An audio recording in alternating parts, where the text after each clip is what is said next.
लहानपणापासून मला आता मोठं होईपर्यंत मम्मीनी कशाचीच कमी पडू नाही दिली.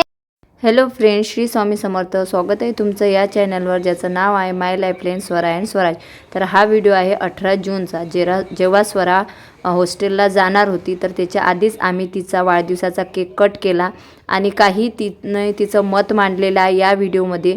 तर हा व्हिडिओ तिचं मत होतं की 2 ऑगस्टलाच टाकायचं. तर इथं मी भरपूर अशी तिची पॅकिंग वगैरे करून थकली होती. तर हा तिला ड्रेस आम्ही आणला होता आणि तिला सांगितलं होतं की बड्डेच्या दिवशी तू हा ड्रेस वेअर करशील. परंतु आज रोजी जेव्हा मी तिला कॉल केला तर तिचे पेपर वगैरे चालू आहेत. तर हा ड्रेस तिला बड्डेला आम्ही दिलेला होता आणि एक केक पण आणलेला होता. तर चला सगळ्यात अगोदर आपण बड्डे सेलिब्रेशन करूया. तर गणेशजींनी तिच्यासाठी केक वगैरे आणलेला होता आणि मी तिला ड्रेस वगैरे गिफ्ट बनवून दिला होता. आणि खूप छान असं मत तिने तिचं जे काही मत आहे ना ते व्हिडिओमध्ये मांडलेलं आहे, जे की आपण समोर ऐकणार आहोत. परंतु आज रोजी काही स्वरा आपल्यासोबत म्हणजे नाही आहे. ती हॉस्टेलला तिच्या संध्याकाळी मस्तपैकी बड्डे सेलिब्रेशन होणार आहे आणि तो सेलिब्रेशनचा व्हिडिओ आल्यानंतर मी सुद्धा तुमच्यासोबत अपलोड करणारच आहे. तर बघूया स्वराचं काय मत आहे काय नाही. आणि खूप हॅपी पण होती ती, आणि आता हॅपी आहे की नाही ते तर तुम्हाला आता रक्षाबंधनाला आली ती की कळणारच आहे. आणि कसं आहे, लहानपणापासून जे मुलं बघतात तर त्याच व्यक्तीविषयी त्यांचं प्रेम किंवा आकर्षण हे वाढत जाते. जसं की स्वरा आणि मी आम्ही जास्तीत जास्त सोबत राहिलेलो आहोत, त्याच्यामुळे तिचं प्रेम तिचं आकर्षण माझ्याविषयी सर्वात जास्त आहे, नाही की तिच्या पप्पाविषयी. परंतु आता गणेशजीचं आणि तिचं खूप छान पटते, त्याच्यामुळे आता तरी हॉस्टेलमध्ये गेल्यानंतर जास्तीत जास्त ती पप्पा मला तुमची आठवण येत आहे, असं होत आहे तसं होत आहे. कारण मी तरी तिला रागवत होती, कोणत्या गोष्टीसाठी मनाई करत होती, परंतु गणेशजी कधीच तिला कोणत्या गोष्टीसाठी मनाई करत नव्हते आणि जास्तीत जास्त गोष्टी ही त्यांना पण ती सांगतच राहत होती. तर आता इथं बड्डे सेलिब्रेशन झालेलं आहे, तुम्ही बघू शकता. केक कटिंग वगैरे केलेलं आहे आणि खूप म्हणजे खूप छान असं मत तिने मांडलेलं आहे. कारण ती बोलली होती मम्मा बड्डे झालं की मला माझं मत मांडायचं आहे, तर थोड्या वेळ मला तू मोबाईल दे. तर बघूया तिचं काय मत आहे. तर हाय फ्रेंड्स, तर आता माझा जाण्याचा टाईम आलेला आहे. म्हणजे आता माझा जाण्याचा टाईम आलेला आहे, पण तरी म्हणजे सगळे किती लाड करतात त्याचा अनुभव खूप वेगळा असते. म्हणजे सगळ्यात लहान वेळ होते की नाही तेव्हा बापाचं प्रेम नव्हतं भेटलं. तो होता तो खरा नव्हता, तो पैशाचा होता, त्याला पैशाची मतलब होतं. तरी तिने माझ्यासाठी माझी इच्छा पूर्ण करायसाठी, म्हणजे माझी इच्छा पूर्ण करायसाठी नेहमी ते म्हणजे पहिले यूट्यूब सुरू नव्हतं, काहीच नव्हतं. तर ती म्हटलं माझ्या पूर्ण इच्छा करायसाठी म्हटलं भांडे घासायला जात होती.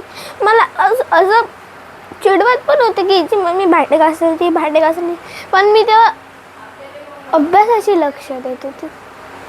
आई म्हणे भुकणारे भुकतील, बोलणारे बोलतील, पण तू अभ्यासाकडे लक्ष दे. मी अभ्यासाकडे लक्ष दिलं. मग जराशी मोठी झाली, मग लोक म्हणू लागली हिला बाप नाही आहे, हिला बापाचं प्रेम नाही भेटत. म्हणजे बाप नसला की जे परिस्थिती असते की नाही ते मला माहिती. तर लोक म्हणतात हिला बाप नाही आहे, हिच्यासोबत खेळू नको, हिला बाप नाही आहे, म्हणजे हिला बाप नाही सोबत बोलत नको, त्याचं हिचं वागणं चांगलं नाही, हिला बाप नाही आहे.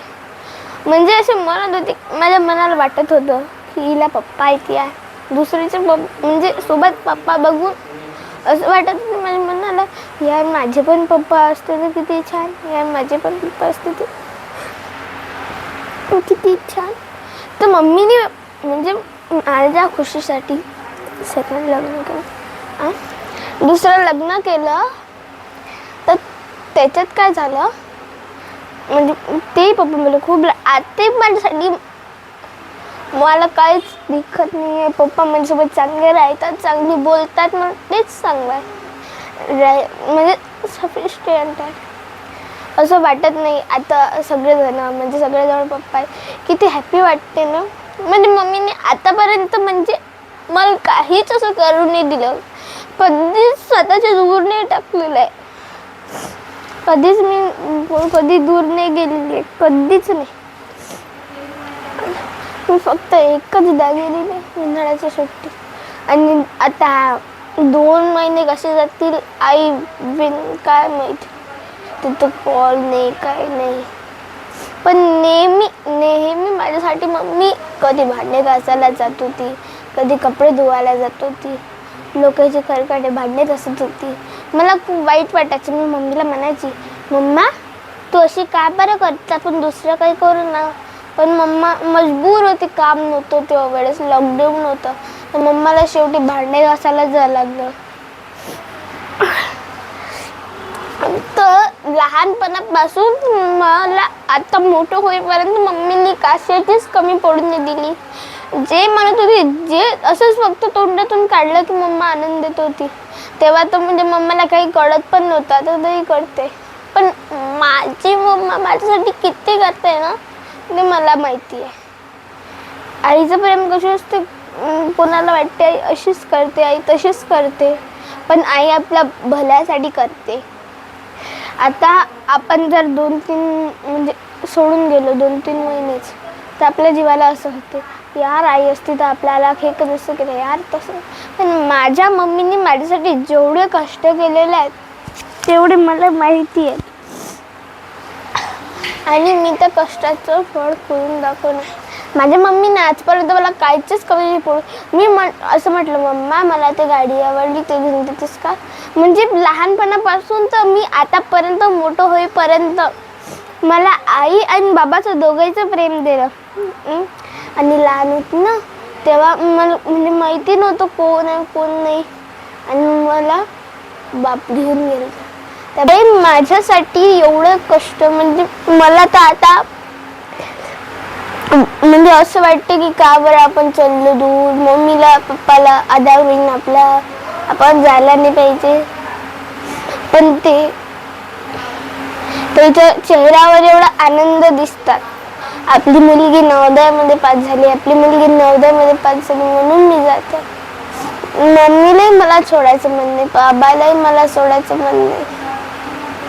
पण कसं आहे ना,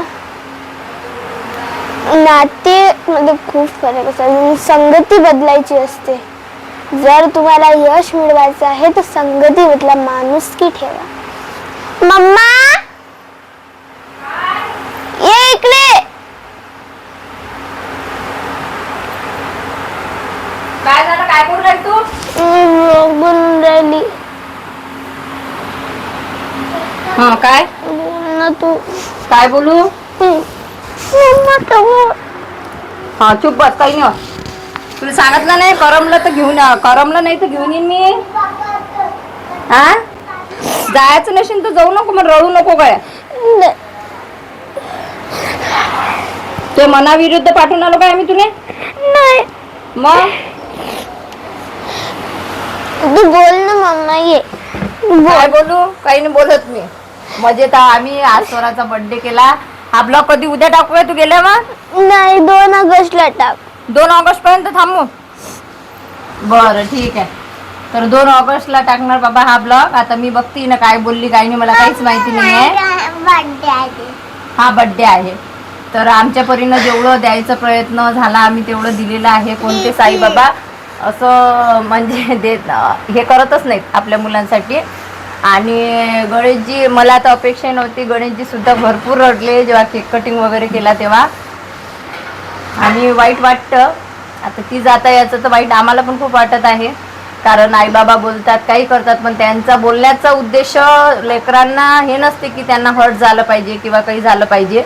परंतु असं आहे की मुलांच्या चांगल्या भविष्यासाठी कधी कधी आपल्याला मुलांना दूर पण करावं लागते, कधी कधी रागावर लागते, मारावं पण लागते, सर्व काही करावं लागते. त्यातलंच मी पण थोडीशी करत असते, बरोबर ना.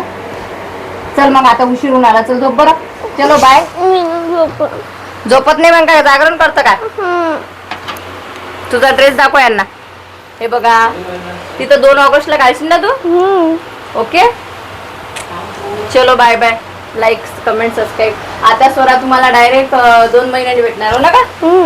चलो बाय रक्षाबंधनला. Bye bye. बाय. खरंच हे तर ऐकून आणि पाहून मला सुद्धा रडू आलं. तुम्हाला काय वाटलं ते नक्की सांगा. बाय बाय सर्वांना. श्री स्वामी समर्थ.